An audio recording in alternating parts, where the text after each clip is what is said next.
नमस्कार दोस्तों, ट्रिकी गुरु अमित गुप्ता के YouTube चैनल में आज आपका बहुत बहुत स्वागत है। यूपी पुलिस का री एग्जाम होने वाला है, तो बहुत ही छात्र ऐसे हैं जो अच्छी तैयारी करने वाले हैं, वो ठंडे बस्ते में चले गए हैं। वो यानी तैयारी से अपने आप को कुछ दूर कर लिए हैं, क्योंकि उन्हें ऐसा लगता है कि परीक्षा तो अब 6 महीने बाद होगी। तो परीक्षा 6 महीने के अंदर होगी, वो 2 महीने बाद भी हो सकती है। तो कमजोर से कमजोर छात्र भी जो अभी पहली बार फॉर्म भरा हो, वो भी चाहे तो पुलिस बन सकता है, सफलता अर्जित कर सकता है रीजनिंग पर पकड़ बनाकर। क्योंकि रीजनिंग सबसे ज्यादा प्रश्न रीजनिंग से ही पूछा जाता है। सबसे ज्यादा 50 से प्लस प्रश्न रीजनिंग के ही होते हैं। अगर आपने पेपर देखा होगा तो आप समझ चुके होंगे। तो रीजनिंग पर यदि आप पकड़ बना लेते हैं, या आप बिल्कुल कमजोर छात्र हो, पहली बार परीक्षा दे रहे हो, फिर भी रीजनिंग पे पकड़ बनाकर आप अच्छा स्कोर कर सकते हैं। तो एकदम प्राथमिक वीडियो है, ये पार्ट 1 है। इसमें सिलसिलेवार हम लोग वीडियो डालेंगे ताकि आपको कहीं भी रीजनिंग में कोई भी दिक्कत न हो। तो देखिए, सबसे पहले हम इसकी भूमिका देख लेते हैं। वर्णमाला के क्रमांक आपको याद करने पड़ेंगे। अगर आप चाहते हैं प्रश्नों को तेजी से हल किया जाए तो वर्णमाला के क्रमांक रटने पड़ेंगे। वर्णमाला का क्रमांक का काम मतलब कि वर्णमाला में ए से जेड तक अक्षर होते हैं, ए से लेकर जेड तक अक्षर होते हैं। तो आपको याद रहना चाहिए कि सी किस नंबर पे आता है, 3 नंबर पे आता है। एल किस नंबर पे आता है, तो 12 नंबर पे आता है। पी किस नंबर पे आता है, तो 16 नंबर पे आता है। आर किस नंबर पे आता है, तो 18 नंबर पे आता है। एक्स किस नंबर पे आता है, तो 24 नंबर पे आता है। आपको यह भी पता होना चाहिए कि 18 नंबर पे कौन आता है, तो आर आता है। 16 नंबर पे कौन आता है, तो पी आता है। और 17 नंबर पे कौन आता है, तो क्यू आता है। एल किस नंबर पे आता है, तो 12 नंबर पे आता है। या 12 नंबर पे कौन अक्षर आता है, तो एल आता है। 21 नंबर पे कौन सा अक्षर आता है, ऐसे 20 नंबर पे कौन सा अक्षर आता है, 18 नंबर पे। सारा अक्षर आपको याद होना चाहिए दोनों तरीके से, तभी आपको प्रश्न पकड़ने में आसानी होगी कि प्रश्न किस पैटर्न पे है, और पकड़ने में भी आसानी होगी, और यह भी बताने में आसानी होगी कि किस आधार पे जल्दी से इसका आंसर लाया जा सके। तो प्रश्नों का प्रारूप आप पकड़ पाएंगे जल्दी से कब, जब वर्णमाला का क्रमांक आपको याद होगा तो प्रारूप पकड़ लेंगे, पैटर्न पकड़ लेंगे कि सैकड़ों पैटर्न है, उसमें किस पैटर्न पर यह प्रश्न है, और सही उत्तर तक भी पहुंच जाएंगे। जब पैटर्न पकड़ लिए तो सही उत्तर तक पहुंच ही जाएंगे। तो सही उत्तर तो वो भी पकड़ लेते हैं जो क्रमांक याद नहीं किए रहते, लेकिन उनका उत्तर देर से आता है। लेकिन आपका उत्तर एकदम स्पीड में आएगा। प्रारूप पकड़ लेंगे, सही उत्तर तक पहुंचेंगे, उत्तर आपका गलत नहीं होगा, और स्पीड में यानी बहुत जल्दी से उत्तर आप पकड़ पाएंगे। और परीक्षा में यही जरूरी भी है कि आप प्रश्न के उत्तर जल्दी से जल्दी लगाएं। तो क्रमांक आपको याद होना ही चाहिए, मजबूरी है कि आप याद कर लीजिए। अगर आपको याद नहीं है तो आज के वीडियो में ही हम आपको पूरा क्रमांक रटाएंगे, और विपरीत वर्णमाला के अक्षरों को भी हम रटाएंगे। तो देखिए, ये वर्णमाला का क्रमांक रटेंगे तो केवल कोडिंग डिकोडिंग में काम नहीं करेगा। कोडिंग डिकोडिंग में तो खूब बंपर काम आएगा वर्णमाला क्रमांक रटना। कोडिंग डिकोडिंग के साथ साथ आपको अलग छांटने वाला यानी वर्गीकरण वाला जो प्रश्न आता है, जैसे लिख देगा A Z B Y M N और उसके बाद सी एल, कौन सा इसमें से अलग है विकल्प, तो अलग छांटने में भी आपका ये काम आएगा। वर्णमाला क्रमांक रटा रहेगा तो स्पीड में उत्तर आप लाएंगे। अक्षर समरूपता वाले प्रश्न, ए संबंधे जेड, ए जेड संबंधे बी, ऐसे अगर लिख देगा ए एल संबंधे जेड ओ, तो इसी तरह से विकल्प दे देगा सी एम संबंधे क्या होगा। यानी समरूपता में भी ये काम आएगा। मेरे कहने का मतलब ये है, वर्णमाला क्रमांक वाला जो प्रश्न आता है, अंग्रेजी वर्णमाला के बाएं से चौथे अक्षर के दाएं तीसरा अक्षर कौन सा होगा, उसमें भी ये काम आएगा। वर्णमाला श्रृंखला में भी काम आएगा, जैसे लिखा रहेगा ए सी ई एम, अब उसके बाद क्या आएगा, ये वाले में भी आपका ये वर्णमाला क्रमांक का रटा होना ये जो है काम आएगा। यानी यहां पे मैं विशेषता बता रहा हूं कि वर्णमाला क्रमांक रटने की क्या क्या विशेषता है, क्या क्या लाभ है। यानी कुल मिला के मोस्ट इंपॉर्टेंट है, आपको वर्णमाला क्रमांक रटा होना चाहिए, तभी आपका ये कई चैप्टर में काम करेगा। तो वर्णमाला क्रमांक याद करने की एक ट्रिक है, इजोटी ट्रिक, आपको पता होगा। ई जे ओ टी वाई, पांचों वलियों पर रख लीजिए। ई जे ओ टी वाई, ई जे ओ टी वाई, और ये इजोटी याद हो गया। अब 5-5 के अंतर पे है, 5 10 15 20 25, 5 10 15 20 25। इस पर आया तो 5, इस पर आया तो 10, इस पर आया तो 15, इस पर आया तो 20, इस पर आया तो 25। तो अब हमको पढ़ना है कि ओ किस नंबर पे आएगा, तो ई जे ओ तीसरे नंबर पर आया, यानी 5 10 15 पे है। टी किस नंबर पे है, तो इसमें पढ़िए ई जे ओ टी चौथे नंबर पर आया, तो 5 10 15 20। ई पहले उंगली पर आया, यानी 5 नंबर पे है। तो यहां इस तरीके से आप डायरेक्ट ई पर पहुंच गए। मान लीजिए आपको जे के बाद के की जरूरत पड़ी, तो अगर आप पकड़ लेंगे ई जे 10 नंबर पे है तो के यानी 11 नंबर पे होगा। एल पूछेगा तो उसी हिसाब से 12 नंबर पे होगा। मान लीजिए इसी तरह से आपसे यू का आपको क्रमांक याद करना है कि किस क्रम पे आता है, तो आपको ए से लेकर यू तक का पूरा नहीं पढ़ना पड़ेगा, ABCD करते हुए यू तक पहुंचेंगे तो आपका बहुत ज्यादा समय लग जाएगा। अब डायरेक्ट पढ़ेंगे EJOT, यानी 5, 10, 15, 20 और टी ही के बाद यू आता है तो आप 21 बता देंगे। तो EJOT कोड इस तरीके से मदद करता है, यानी कि थोड़ा सा आपका मदद करता है। अब हम लोग एक ऐसा ट्रिक देखेंगे जिससे आप डायरेक्ट अक्षर देखेंगे और अक्षर आपको अंक के रूप में दिखेगा और वो अंक वही होगा जो वर्णमाला क्रमांक में स्थान होता है। जैसे E 5 नंबर पे आता है, G 7 नंबर पे आता है, K 11 नंबर पे आता है, L 12 नंबर पे आता है, R 18 नंबर पे आता है, ये 17 नंबर पे आता है, ये 16 नंबर पे आता है, ये 21 नंबर पे आता है, ये 23 नंबर पे आता है, 25 नंबर। ये डायरेक्ट अक्षर देखते ही आपको अंक के रूप में दिखेगा और इसकी जरूरत भी है प्रश्न हल करने के लिए, प्रश्न को पकड़ने के लिए कि किस प्रारूप पे पूछा गया है। तो क्रमांक याद करेंगे उसकी आकृति के आधार पर, डिजाइन के आधार पर। तो देखिए ई शुरू के 2-4 अक्षर ABCD अपने आप याद रहता है कि A 1 पे, B 2 पे, C 3 पे, D 4 पे याद होता है। और लास्ट वाला XYZ जो है ये भी याद रहता है कि अगर ये याद रहा कि वर्णमाला में 26 अक्षर होते हैं तो ये भी याद रहेगा 24, 25, 26। तो शुरू के 2-4 और लास्ट के 2-4 अक्षर आपको याद करने नहीं पड़ते हैं। तो F को हम लोग अगर याद करें, E को तो EJOT कोड से ही याद कर लेंगे E 5 पे। अब F को इसका डिजाइन से याद करिएगा। F को अगर ऐसे लिखा जाए तो नीचे वाला ये अगर ऐसे ऐसे कल्पना कर लें, ऐसे मिला लें तो ये आपको 6 जैसा दिखेगा। तो अब F जब भी दिखे आप क्या करिएगा, ऐसे ऐसे मिला लीजिएगा तो आपको 6 जैसा दिखेगा। अब भविष्य में F जब भी दिखे तो ये नीचे वाला मिला के कल्पना करेगा आपका दिमाग और वो 6 जैसा दिखेगा। अब G को जो ऐसे लिखा हुआ है तो आप क्या करिएगा, G का ये हल्का कर दीजिए। अब केवल इसके पैर को देखिए, इसको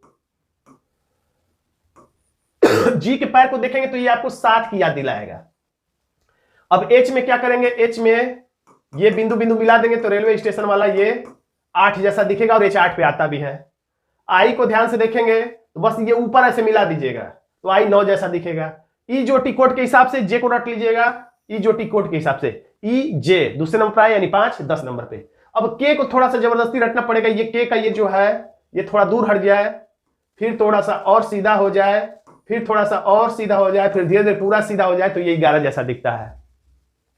L को थोड़ा जबरदस्ती हम लोग रट लेते, L का ये टांग यहां निकल आया और फिर ये वाला जो टांग है ऊपर जाके ऐसे बन गया तो ये 12 जैसा दिखेगा। आप कह सकते हैं कि ये तो 3 भी बन सकता था, 4 भी बन सकता था, लेकिन आप रटेंगे कि ये 2 बन गया तो 2 ही रटे आपको याद आएगा। और ऐसे भी रट लीजिएगा इसका एक और ये कि ये 2 टांग है तो ऊपर आके 2 ही बनेगा। M को अगर क्लॉकवाइज हम लोग 90 अंश मोड़े तो ऐसा M बनेगा। तो M 3 जैसा दिखता ही है, तो M 3 जैसा दिखता है तो या तो 3 होगा या तो 13 होगा या तो 23 होगा। 33 वर्णमाला में अक्षर होते नहीं, तो शुरू में M नहीं आता इसलिए 3 तो कभी नहीं हो ही नहीं सकता क्योंकि 3 तो ABC होगा, तो 3 नहीं हुआ। तो बीच में वर्णमाला क्या आता है इसलिए 23 भी नहीं होगा, बल्कि ये नहीं कि वर्णमाला खत्म होते हुए समय ये आता है, बीच में आता है यानी कि 13 होगा। इसी तरह से WBC लगे रट लेंगे, W को भी अगर एंटी क्लॉकवाइज मोड़ेंगे तो ये भी 3 जैसा दिखेगा। तो 3 जैसा दिखेगा तो या तो 3 होगा या 13 होगा या 23 होगा, और 33 तो वर्णमाला में अक्षर ही नहीं होते। तो शुरू में W आता नहीं तो 3 होगा नहीं, बीच में आता नहीं है, जब वर्णमाला खत्म होने वाला रहता है WXYZ तब आता है, इसलिए आपको ऑटोमेटिक आपका दिमाग बता देगा कि ना 3 होगा ना 13 बल्कि 23 होगा। और M चूंकि बीच में आता है तो 3 हो ही नहीं सकता है और 23 लास्ट में आता नहीं है, इसलिए 13 ही आपका दिमाग खुद ही बता देगा। N को रटिएगा 14 से, 14 में जो 9 आया है इसी से रटिएगा N। O को रटिएगा EJOT कोड के हिसाब से EJO 5, 10, 15। अब P का दर्पण प्रतिमा अगर बनाएंगे, देखिए P ऐसे है तो इसका अगर जल प्रतिमा, दर्पण नहीं जल प्रतिमा बनाएंगे तो ऐसा बनेगा। तो ये किसके जैसा दिखेगा, 6 जैसा दिखेगा। तो अब 6 जैसा दिखेगा तो क्या P 6 हो सकता है? वर्णमाला की शुरुआत में आता है ABCDFGH, नहीं आता है। तो 6 नहीं हुआ तो क्या होगा, 16 होगा। 16 नहीं हुआ तो क्या हुआ, 26 होगा। तो 26वां अक्षर होता नहीं है P, तो ऑटोमेटिक आपका दिमाग बता देगा कि न 6 है बल्कि ये 16 है। कैसे, जल प्रतिमा P का हम लोग देखे हैं। क्यों ऐसा लिखा रहेगा, क्यों जब देखेंगे तो इसका बाहर वाला ये जो ये टांग है, बस ये टांग देखिएगा, ये वाला, इसको आप गायब कर दीजिएगा। इसको गायब कर देंगे तो ये 7 जैसा दिखेगा। तो 7 जैसा दिखेगा तो क्या Q 7 हो सकता है? ABCDEFGHI नहीं आया, तो 7 नहीं होगा तो क्या होगा, 17 होगा, क्योंकि वर्णमाला के लगभग बीच में आता है और 27 तो अक्षर ही नहीं होते। और Q ही जैसा देखिए, G भी दिखेगा तो 7 ही आपको याद आएगा। G भी दिखेगा तो इसका पैर 7 याद दिलाएगा, और Q भी देखेंगे तो इसका पैर 7 याद दिलाएगा। लेकिन जी को देखते ही आप समझ जाएंगे शुरू में आता है तो 7 है, और क्यू को देखते ही आप समझ जाएंगे कि शुरू में नहीं आता है इसलिए 7 नहीं बल्कि 17 है। अब उसी तरह से आर का ये जो नीचे वाला पैर है, आर अगर ऐसे बनाया जाए अगर ऐसे इसको मिला दिया जाए तो 8 जैसा दिखेगा, तो 8 जैसा एच भी दिखेगा।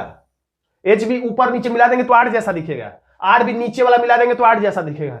लेकिन एच वर्णमाला की शुरुआत में आता है इसलिए 8 दिखेगा और 8 ही आपका दिमाग बताएगा। लेकिन R S T U V W X Y Z खत्म होने वाला रहता है तब आता है वर्णमाला में, यानी लास्ट में आता है, इसलिए 8 9 होकर के आपका दिमाग खुद बता देगा, आपको सोचना ही नहीं पड़ेगा। आपका दिमाग खुद बता देगा कि 8 नहीं बल्कि 18 होगा। इसी तरह से एस अगर ऐसे लिखा जाए तो केवल इसको मिला देंगे तो एस दिखेगा आपको 9 जैसा, और 9 जैसा आई भी हमने देखा था। फिर भी आपको कोई कंफ्यूजन नहीं होगा, ऐसा वादा है मेरा। देखिए आई भी आप ऐसे मिला देते हैं तो 9 जैसा दिखता है, और एस भी ऐसे लिखते हैं, इसको मिला देने से 9 जैसा दिखेगा। लेकिन आई आता है वर्णमाला की शुरुआत में, इसलिए आपको समझ में आ जाएगा कि 19 नहीं होगा, 9 ही होगा। लेकिन एस देखेंगे तो वर्णमाला की लास्ट में आता है तो 9 हो ही नहीं सकता है, तो एक ही बच गया, 19 होगा। और टी को ई जो टी कोड से भी देख सकते हैं, ई जे ओ टी 5 10 15 20, और टी 20 मैच से भी, टी 20 मैच से भी आप इसको रट लेंगे। और टी ही के बाद यू आता है तो टी 20 तो यू आप समझ जाइएगा कि 21 पे आता है। और V W X Y Z याद ही रहता है, या तो वी को रट लीजिए कम से कम। वी में एक और एक ये दो पर है, एक ये 2 पर है तो इसी से याद रखिएगा 22, 2 पर है तो इसी 2 पर से याद रखिएगा कि ये क्या है, 22 है। और उसके बाद डब्ल्यू हम लोग याद ही किए हैं, क्योंकि 3 जैसा दिखता है तो 3 होगा नहीं, 13 होगा नहीं, लास्ट में आता है तो 23 होगा। और एक्स वाई जेड लास्ट के 24 25 26 आपको ऑटोमेटिक याद रहेंगे, तो इसको जरूर याद कर लीजिएगा।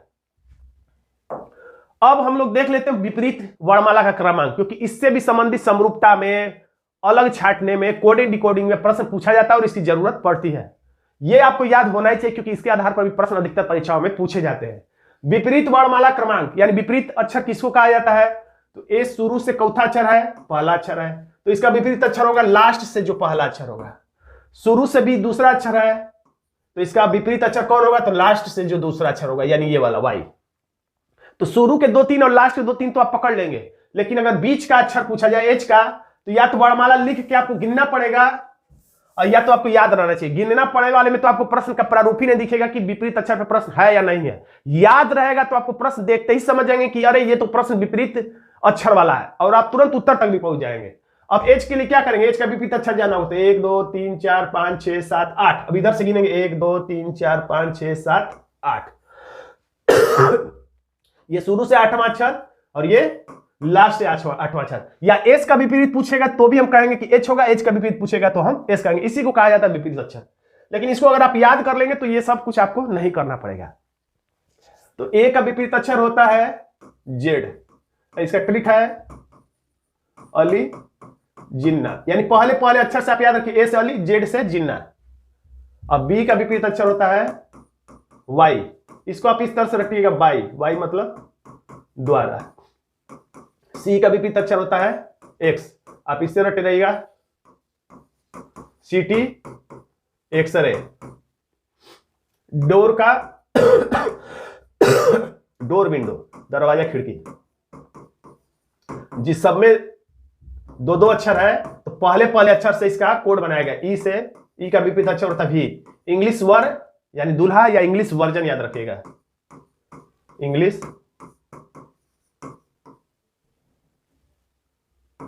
वर्जन। एफ का यू, अब इसमें एक ही अक्षर है तो शुरू के ही 2 अक्षर, एफ यू फ्यूज, फ्यूज। 2 शब्द है तो पहला अक्षर, एक ही शब्द है तो पहला दूसरा अक्षर। जी का विपरीत अक्षर टी होता है, यानी कि GT road, grand trunk road. I का विपरीत अक्षर इंडियन रेलवे।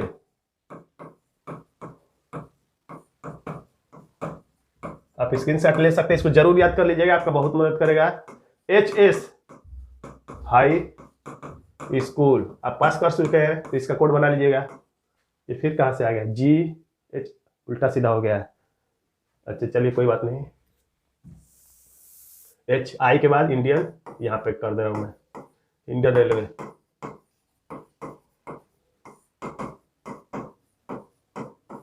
जे का ताश के पत्ते में होता है जोकर और क्वीन, तो उससे रट लीजिएगा जे से जोकर और क्यू से क्वीन, के का काजी पंडित। मुसलमानों में काजी होते हैं और हिंदुओं में पंडित होते हैं, तो उससे रट लीजिएगा काजी पंडित, या कमला पसंद भी कर सकते हैं, लाइट, आपको जो अच्छा लगे। कोड बदल भी सकते हैं, अगर आपको अच्छा ना लगे तो अपने मन से भी कोई कोड बना सकते हैं, ऐसा जो नहीं कि यही कोड रहेगा। तो लाइट ऑफ, यानी स्विच को ऑफ कर रहे हैं, लाइट को ऑफ कर रहे हैं, तो लाइट ऑफ। मॉर्निंग नून, सुबह दोपहर।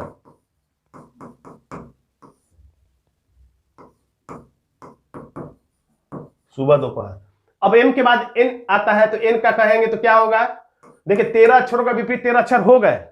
एम के बाद फिर एन आएगा, तो एम का विपरीत अक्षर एन, तो एन का फिर हम एम लिखेंगे। एन के बाद ओ आएगा, तो एल का ओ लिखे तो ओ का एल लिखेंगे, यानी यही रिपीट होने लगेगा।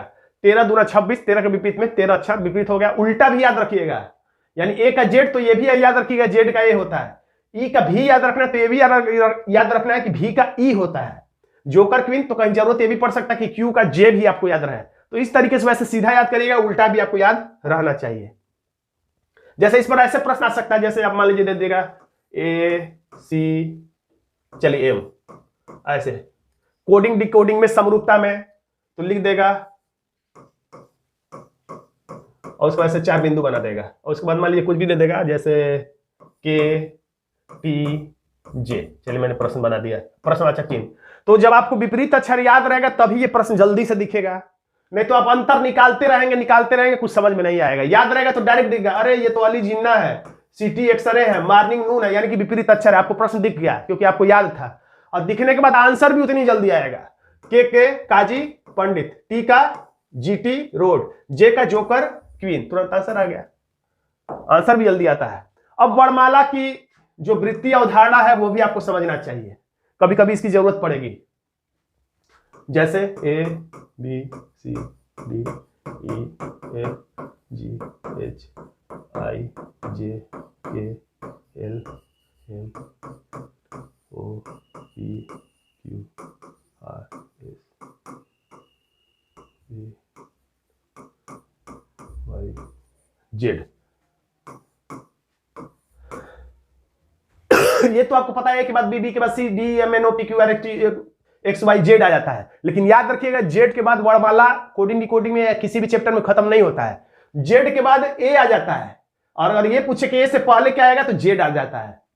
जैसे मान लीजिए कि ए के बदले में अगर कोई लिख रहा है सी, अब बी के और एल के बदले में लिख रहा है एन, यानी क्या कर रहा है, 2 बढ़ा रहा है। तो अगर वो लिखता है वाई के बदले में, तब क्या लिखेंगे? ए के बदले में बी सी, 2 बढ़ा दिए, एल के बदले में 2 बढ़ा दिए, तो वाई के बदले में क्या लिखेंगे? जेड। अब ये नहीं कहेंगे अरे वर्णमाला तो खत्म हो गया, अब क्या लिखे, जेड ही लिख देते, नहीं, वाई के बाद जेड, और अगले अक्षर पहुंच जाएंगे, लिख देंगे ए। इसी तरह से माइनस में भी अगर पूछता है, इसी तरीके से अगर माइनस में भी प्रश्न पूछता है, जैसे सी बराबर लिख देता है बी, डी बराबर लिख देता है सी, और पूछता है कि ए बराबर क्या होगा, तो सी में से घटाए तो बी, डी में से घटाए तो सी, तो ए से पहले तो कुछ आता ही नहीं, क्या करें? तो ये नहीं, ए से पहले क्या आता है तो जेड आता है, तो आपको जेड लिखना है। यानी वृत्ति क्रम की अवधारणा आपके दिमाग में रहनी चाहिए। अब देखिए कोड अकोड में कितने तरीके के प्रश्न पूछे जाते हैं ये भी हम लोग समझ लेते हैं। सबसे ज्यादा आपको सीखना है, सबसे प्रश्नों में देखा गया कि प्लस वाले प्रश्न होते हैं, यानी बढ़ता जाता है। ये हो सकता है कि +2 +2 +2, या +4 +4 +4, +5 +5 +5 का अंतर हो, या ये भी हो सकता है कि +2 +3 +4 +5 ऐसे बढ़ता जाए, यानी कुछ भी हो सकता है। मैथ में तो फैक्ट है, फिक्स है कि ऐसे ही होगा तो ऐसे होगा, भाग है तो भाग, उड़ा है तो उड़ा, घटाना है तो घटाना, लेकिन रीजनिंग में तो कुछ भी संभव है, इसीलिए दिक्कत है रीजनिंग में। अब माइनस वाले भी प्रश्न पूछे जाते हैं, यानी किसी तरह से -2 -2 -2, या -3 -3 -3, या -5 -5 -5 सब में अंतर होगा। या ये भी हो सकता है कि -5 रहे, फिर -4 रहे, फिर -3 रहे, फिर -2 रहे, तो जैसा अंतर आएगा वैसा हमें प्रश्न लगाना पड़ेगा। अब कभी कभी प्लस भी होता है कि प्रश्न में, और उसी में माइनस भी रहता है, प्लस माइनस दोनों हो सकता है एक साथ, यानी हो सकता है कि +2 करें -2 करें, +2 -2 ये भी कर सकता है कि +2 -3 +4 -5, यानी कुछ भी कर सकता है, प्लस माइनस दोनों एक साथ कर सकता है। आगे का अंतर पीछे से, ज्यादातर तो पहले अक्षर का पहले से, दूसरे का दूसरे से, तीसरे का तीसरे से, और चौथे का चौथे से अंतर होता है। लेकिन कभी कभी आजकल नए पैटर्न में क्या कर रहा है कि पहले अक्षर का अंतर अंतिम वाले अक्षर से, दूसरे का अंतिम दूसरे से, तीसरे का अंतिम तीसरे से, यानी शुरुआती अक्षर से। तो पहले अक्षर का अंतर कभी कभी पीछे से, आगे का अंतर पीछे से भी प्रश्न जब हम हल करेंगे तो उसमें हम लोग देखेंगे इसी स्टेप के हिसाब से। हम लोग जो भी प्रश्न लगाएंगे सबसे प्लस वाला लगाएंगे, उसके बाद माइनस वाला लगाएंगे, प्लस माइनस दोनों वाला लगाएंगे, उसके बाद आगे का अंतर पीछे से लगाएंगे। हर तरीके के प्रश्न heading wise, chapter wise, topic wise हम लोग हल करेंगे ताकि हर तरीके के प्रश्नों को आराम से हम लोग समझ सके। अक्षर स्थानांतरण वाले भी प्रश्न बहुत पूछे जाते हैं। स्थानांतरण का मतलब ABC है तो इसको चाहे तो लिख देगा CBA, या लिखेगा ACB, लिख देगा ACB, लिख देगा। यानी जितना ट्रांसफर इधर उधर हो सकता है उतने संभव तरीके से वो अक्षरों को इधर उधर स्थानांतरण कर देगा, न प्लस होगा न माइनस होगा। या हो सकता है कि मान लीजिए कि ABCDE लिखा हुआ है तो हो सकता है ABC को CBA लिखे लेकिन DE को वैसे वैसे छोड़ दे, या हो सकता है कि AB को वैसे ही लिख दे AB, लेकिन CD को EDC बदल दे। यानी कुछ भी कर सकता है, रीजनिंग तो रीजनिंग है। और एक हूबहू वाला प्रश्न होता है। हूबहू का मतलब हम लोग आगे प्रश्न देखेंगे, जो भी ABCD लिखा है और उसके आगे लिखा रहेगा LMN जो भी, तो A के बदले में N है, B के बदले में M है, तो इसी तरीके से एक शब्द देगा, उसको इसी में से देख देख के उत्तर बताना रहता है, इसी में से खोजना रहता है, ना वो प्लस होता है ना माइनस होता है।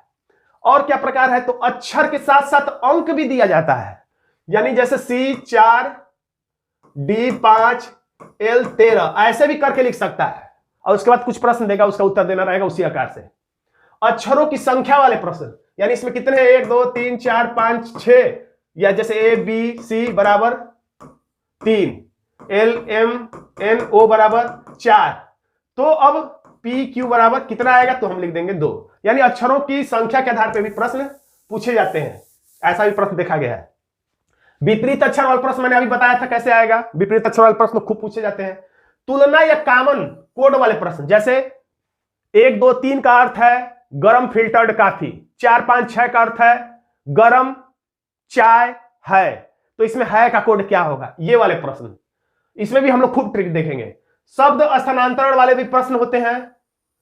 शब्द स्थानांतरण हो जाते हैं एक स्थान पे, जैसे गर्म को हवा कहा जाए, हवा को पानी कहा जाए, पानी को बादल कहा जाए, तो इसको क्या कहा जाएगा, वो वाला ये प्रश्न। एक तो अक्षर स्थानांतरण वाला है और एक शब्द स्थानांतरण, और उसके बाद भी आजकल नए नए विविध प्रकार के प्रश्न पूछे जा रहे हैं, उसको भी हम लोग देखेंगे। तो आज की इस वीडियो में हमने देखा एकदम मूलभूत बातों को, यानी ये सीखना आपको जरूरी है। क्यों, मैंने बताया कि इसमें कई चैप्टर में आपको ये मदद करेगा। 4-5 चैप्टर ऐसे हैं जिसमें ये वर्णमाला का क्रमांक और विपरीत अक्षर याद कर लेंगे तो आपको बहुत मदद करेगा। तो आपको ये याद करना है। इसके बाद हम लोग अगले जो भाग 2 होगा उसमें हम लोग देखेंगे प्रश्नों को स्टेप बाय स्टेप हल करके। तो दोस्तों आज का ये वीडियो आपको कैसा लगा कमेंट बॉक्स में जरूर लिखिएगा। वीडियो अच्छा लगा तो वीडियो को लाइक कर दीजिएगा, इसे अपने दोस्तों में शेयर कर दीजिएगा। चैनल पर है तो चैनल को यूपी पुलिस की तैयारी के लिए सब्सक्राइब जरूर कर लीजिएगा। मिलते हैं नेक्स्ट वीडियो में, तब तक के लिए आपको बहुत बहुत धन्यवाद।